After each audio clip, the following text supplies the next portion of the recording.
All right, welcome back. Now, last week, over 1 million AstraZeneca vaccine doses were flown into the country.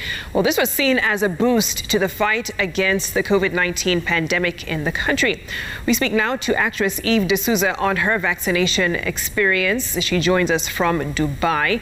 And to shed more light on the vaccination exercise is Dr. Lois Ombajo, head of the infectious disease unit at KNH. Thank you both for joining me this evening. Let me begin with you, Eve. This is a voluntary exercise and process.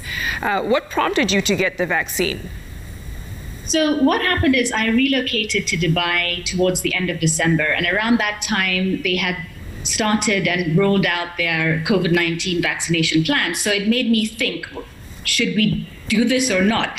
And I just feel from the very beginning, I've been very nervous about two things when it comes to coronavirus. And the first thing is I know a few people who have been affected by COVID-19.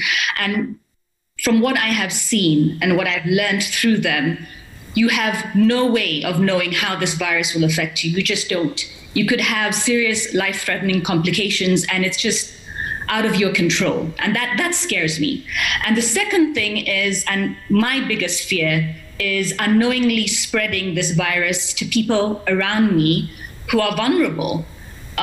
So I felt that right now, best plan of action is get vaccinated so we can significantly reduce our exposure to the virus or spread it to other people. And that was where I was coming from. Right. Dr. Ombajo, let me bring you in because Eve has just described her concerns in terms of being a threat and a risk to people around her. But there's also concerns about how the vaccine itself works, right? How long does it take to actually kick in? There's concerns about whether it works against the new variants. So tell us more about this specific AstraZeneca vaccine. Good evening, Victoria, and thank you for having me on your show. So thanks to Eve for getting the vaccine and talking about your experience getting the vaccine. So one, the way vaccines generally work is that it exposes the body either to fragments of the virus or to the genetic material of the virus. And what that does to the body is that the body develops an immune response to the vaccine. And in developing that immune response, it also develops memory to this vaccine. Remember, the vaccine is a representation of the virus, either because it's a fragment of the virus, a fragment of the genetic material of the virus. So what that means is that the next time someone is exposed to the virus, then the body is able to respond much faster, mount a proper immune response very early on after infection, and in so doing prevent one from developing severe disease. So that's in essence how most vaccines work. They prime the body to be able to recognize the actual virus later and develop an immune response rapidly, and a robust immune response that then reduces the risk of getting severe infection. So that's what happens with the AstraZeneca vaccine. It contains the genetic material of the virus. This genetic material is sort of hidden within another virus, which is called an adenovirus. And that is really just a vehicle to carry it into the body and into our cells. So once this virus is in our cells, small pieces of proteins and other, other things that are used to identify the virus are then produced. And our immune cells recognize these things and they begin to respond. So the next time you come across the coronavirus, your body is already primed to respond to it and to, kill that virus before it has opportunity to cause severe disease. So generally, that's how most vaccines work. And what about the new variants? How does it interact with them? So usually there are certain components of the virus that are fairly similar. So even as new variants come in, there are components of those that will be similar to the old and other variants of the virus, which means if you get the vaccine with whatever vaccines are currently available and you're exposed to a variant, chances are you're still going to develop an immune response to that variant. I guess the reason you're asking this question is because of the data from South Africa that seem to suggest that all the vaccine wouldn't work as well. And maybe just to shed some light on that. So with the South African variant, what happened is that when they tested the vaccine, they noted that it did not protect as much against some mild forms of disease from the coronavirus.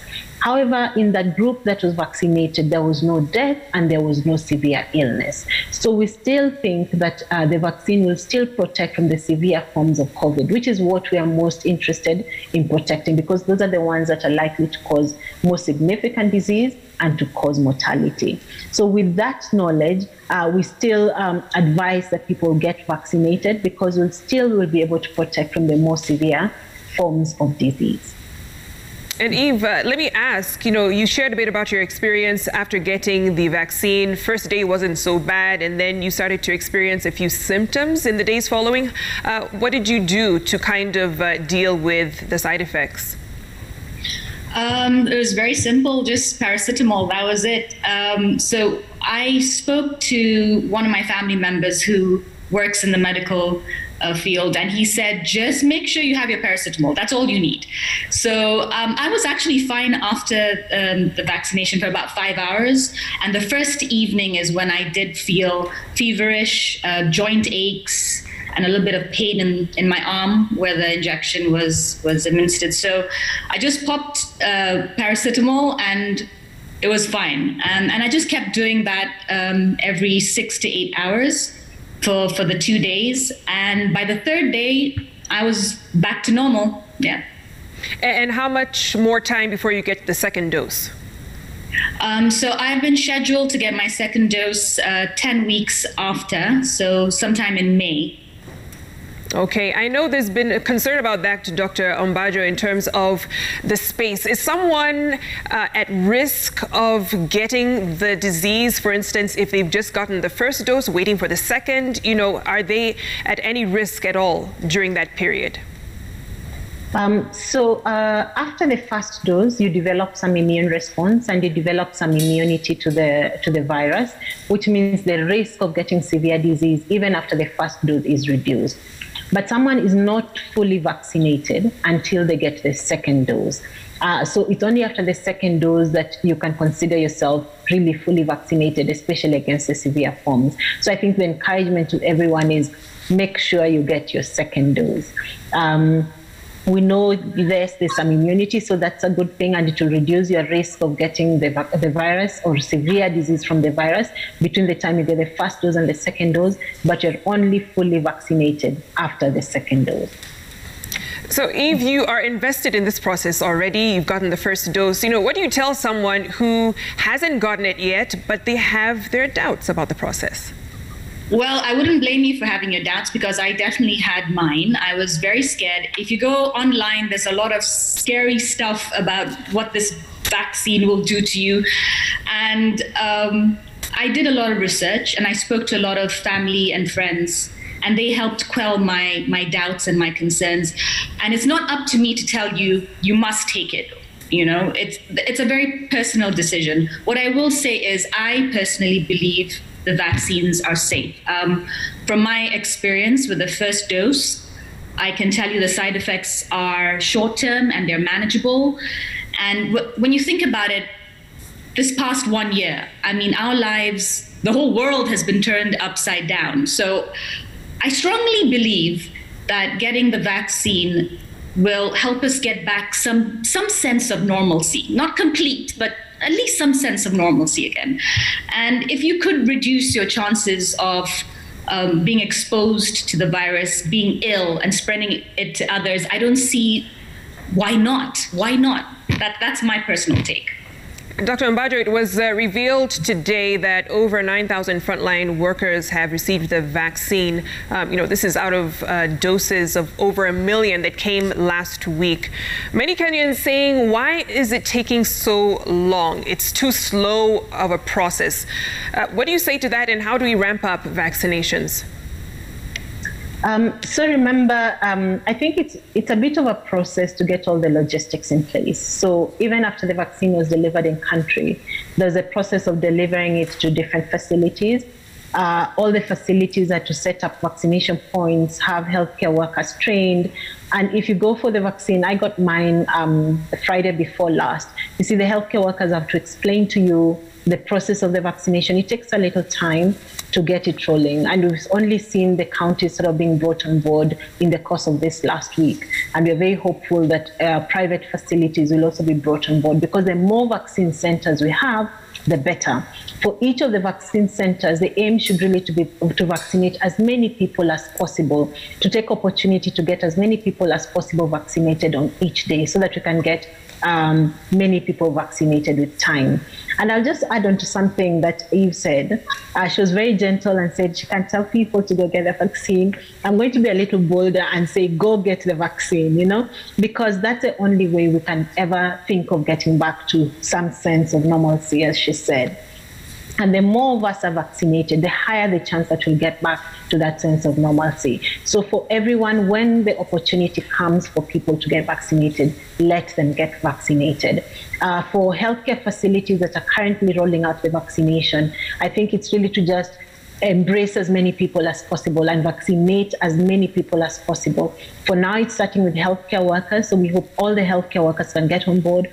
As it goes on to get the other frontline workers like teachers and the rest, that every day we vaccinate as many people as possible, so that a significant proportion of our population gets this vaccine. Really quickly, before I let you go, Dr. Mbajo, we saw various countries in Europe, Denmark, Iceland, Norway suspend the AstraZeneca vaccine over risks of blood clots. Is this a cause of concern for Kenya? So maybe just to start off, that with many vaccines, there's always some side effects, okay? Most of the side effects are mild, so some soreness at the injection site. Some people may have a mild fever, and this is really because of the body's immune response to this vaccine that has been given. So those are the side effects that we expect. You know, you expect that someone may have a bit of fever, they may have some slight flu-like symptoms, they may have some joint pain or some soreness at the site of vaccination. Not everybody gets this side effect. It's usually just a small proportion of people who get the vaccine that develop the side effects. When I got vaccinated alongside many of my colleagues, many of them did not report any side effects. So not everybody will get a side effect. Occasionally, there may be some unexpected side effects, which are closely monitored. So these are monitored, and you really can't expect what they will be.